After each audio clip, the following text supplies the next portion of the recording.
What to do when your partner doesn't get it. Woo! Find out on this episode of Authentic Selling TV. This is a hard one, y'all. It's a hard one. But it's a very real thing for those of us, and it's primarily women who, at least my experience with this is, primarily women who,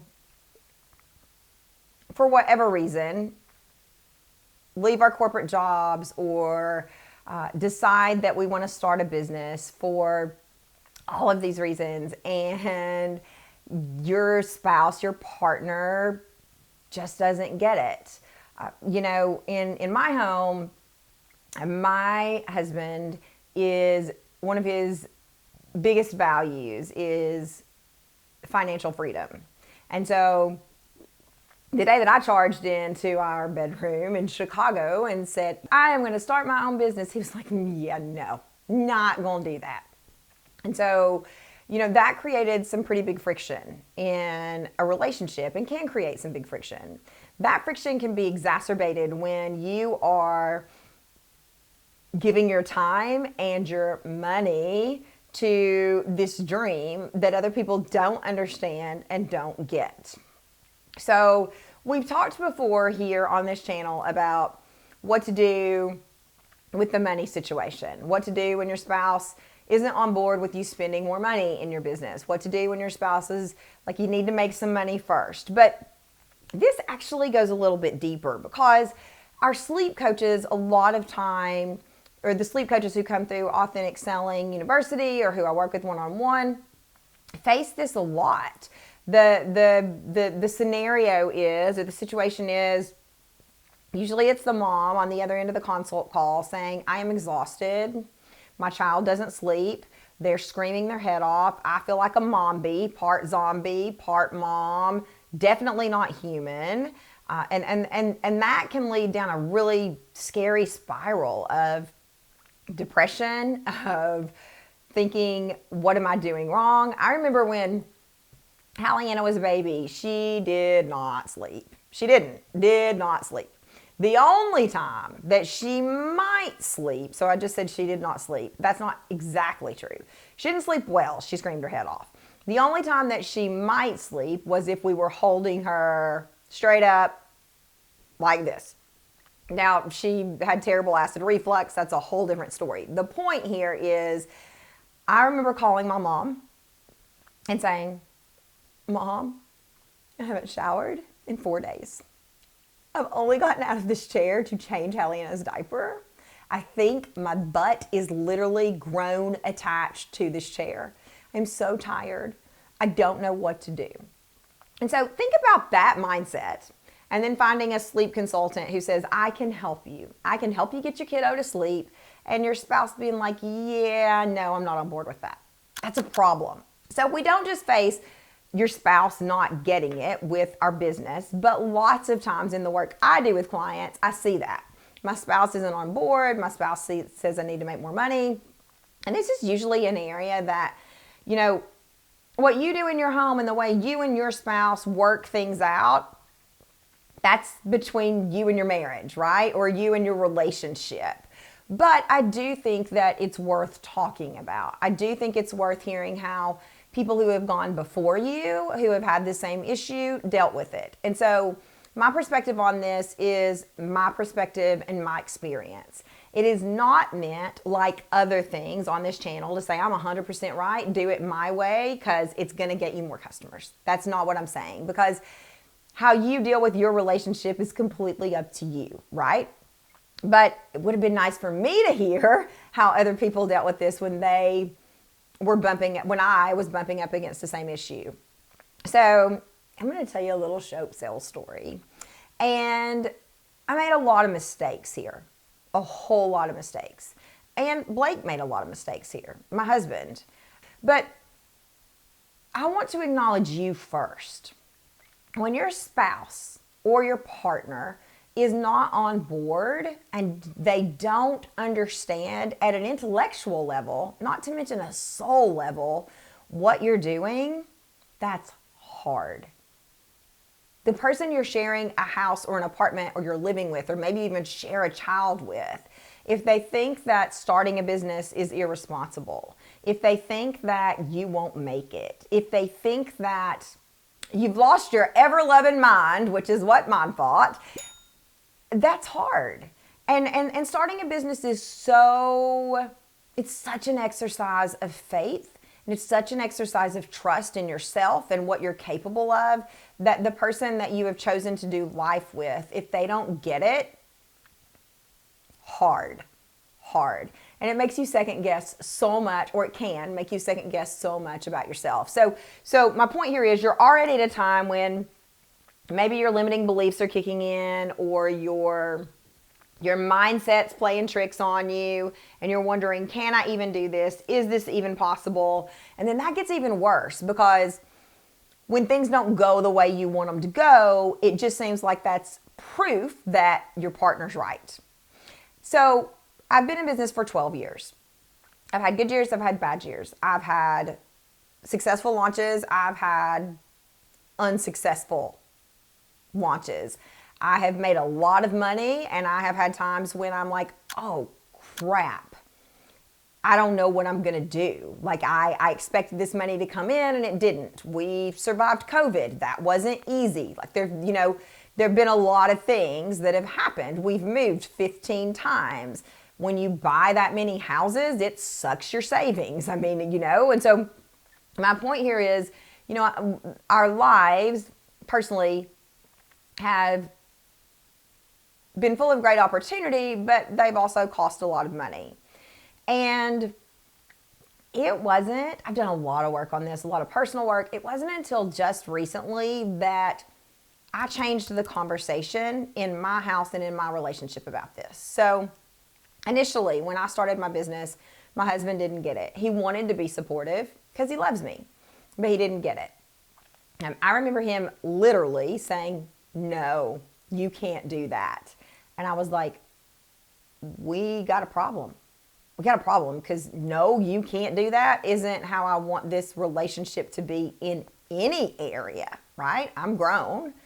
But he was coming from a place of fear, coming from a place of, I like our lives. I like your pharmaceutical sales job. I like the money it brings in. It's predictable.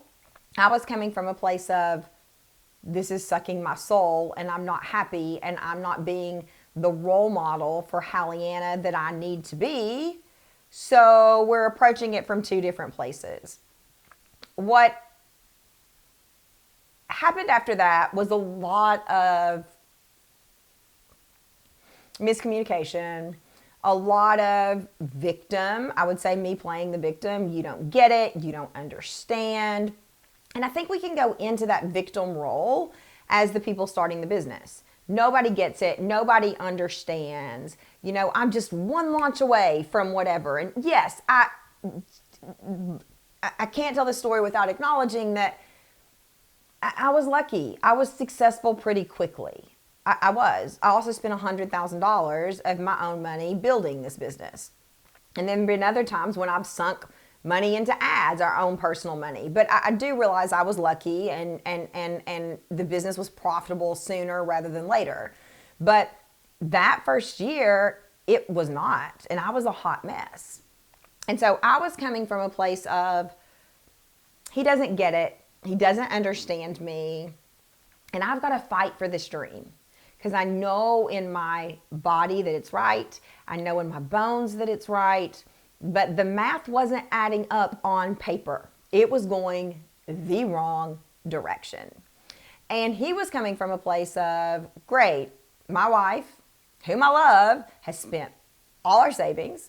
She's making no money. She isn't great with numbers. So she thinks she's going to run a company. Like, I don't like where this is going. And we had a lot of head-to-head heated arguments and discussions about this. But every time I ended up in this victim energy of, you don't understand, you don't get me, you don't love me unconditionally. I was so wrong. And he was in the place of fear. Like, how is this going to affect our lives? What are we going to do? So that's how I approached it initially. I also approached it with a little bit of what Krisha Young, who's an incredible coach, calls F-U Franny energy. So I played the victim a little bit, and then I also was like, yeah, I'll show you, which is where that big million by 40 goal came from. Like, I'm going to prove to you that I can do it, and I am going to kill myself in the process. And when I make $1 million by 40, you're going to see. I didn't say all that out loud, but those are the conversations I had in my head. I'll show you. I'm going to go after this with reckless abandon because it's my dream. My dream deserves to be fed, and I'm going to make a difference, and I'm going to change our lives. And would I change that? I don't know, because I've had a successful 12 years in the industry. But looking back on it, I sure made it hard on myself because it created this sort of rift between Blake and me. It created this rift of there was like another entity in our relationship, which was the business. And Blake felt like the business was always taking. Not only was it always taking our money, it was always taking me. It was always taking my time. I was up late trying to make it work. Like, nobody was going to outwork me. So I was up late. I was going on retreats. I was working with this coach. I was, always writing copy, live on Facebook, like all the things. And there wasn't much left to go around for him. And I was like, I don't care. Dude, I'm growing a business. And what was left over, Hallie Anna got. So there are lots of things to think through when your spouse doesn't get it, and in your relationship with your partner when you start a business. Yes, the money conversation is part of that, but also there is this emotional piece, and making sure that everybody's needs are met. As direct as I am and as good as I am at speaking my mind, I wasn't great about speaking my mind about this. I wasn't great at asking for what I needed. And so fast forward to, I don't know, probably within the last year, I have really begun to own what this business does for my family. It was always sort of a secondary thing. So let me tell you what I mean by that. It was always sort of a, great, well, we'll go on this really cool trip and Kendrick will pay for it. Or we'll go buy a new house and Kendrick's business will make the down payment or whatever. But I never owned that. I always felt like I owed that to the family because I had taken this risk, because I had started this business, and this was my way of paying it forward and paying it back. There's a lot of mindset stuff in there. But what I came to realize in the last year is that actually, no, that's not true. And so I did something that kind of feels embarrassing to say, but I always had this running feeling, and I couldn't get past it, of Blake thinks that my business is an apostrophe. He thinks that it's an exclamation point at the end of a sentence. He thinks that it's just extra. Right? And so I sat down, I went through all the credit card statements, all the bank statements, all the money that we spent, all the paychecks, and said, I want to have a conversation with you about money. I'm going to try really hard for it to be a non-emotional conversation, but I feel like you don't acknowledge the things that I bring in, that the business brings into this relationship. It's always the extra stuff. And I need to vocalize and give acknowledgement to the things that I see that I bring into this. It's no different. Well, that's not fair. Think of it. So if you take the living together and being life partners out of this, think about when you go in, or if you've ever gone in for a review with your boss. And your boss says, you did all of these things well, here are some opportunities for you to work on, and you just sort of sit there and have to take all that in. Well, what I would do is I would bring my own presentation and say, here's where I think I need to work. Here's where I think I did a really bang up job. I did a good job. This is what I think I'm bringing. And we can have a constructive conversation about that with my boss, rather than just, these are all the things that he, she, or they see, and I just accept it. No, actually, I want to be prepared. So I kind of did that with Blake. I kind of said, here are all the things that in the last year, my work has paid for. I'm not going to use exact numbers here because it doesn't matter, but here's the $200,000 that I paid myself in paychecks, and here's the vacation that I paid for, and here's the whatever. And when you add all this up, I've actually contributed to us living our most basic needs: food, shelter, water. Food, shelter, water. I guess that's food is water, whatever. Food, shelter, water, entertainment, feeling safe. I've contributed to those things. My business is so much more than an apostrophe. And it was a really interesting conversation because Blake was like, I know all this. I'm like, but you don't acknowledge all this. And so when I start to feel that energy now of Kendrick's business doesn't do for us what it should do, I have this list of stuff that I can, whether that's accurate or not, I can remind myself, look at all these things. Like, I made the down payment on this house. I did the whatever. And also I can say to Blake, yeah, but the other side of this story is, like, this may be your experience of me running a business.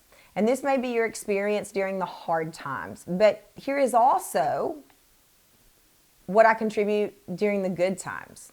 And here is also my experience in being able to do this for my family. I will not say that we are perfect and have it all worked out. There are still times when it's like, holy wow, we speak different languages.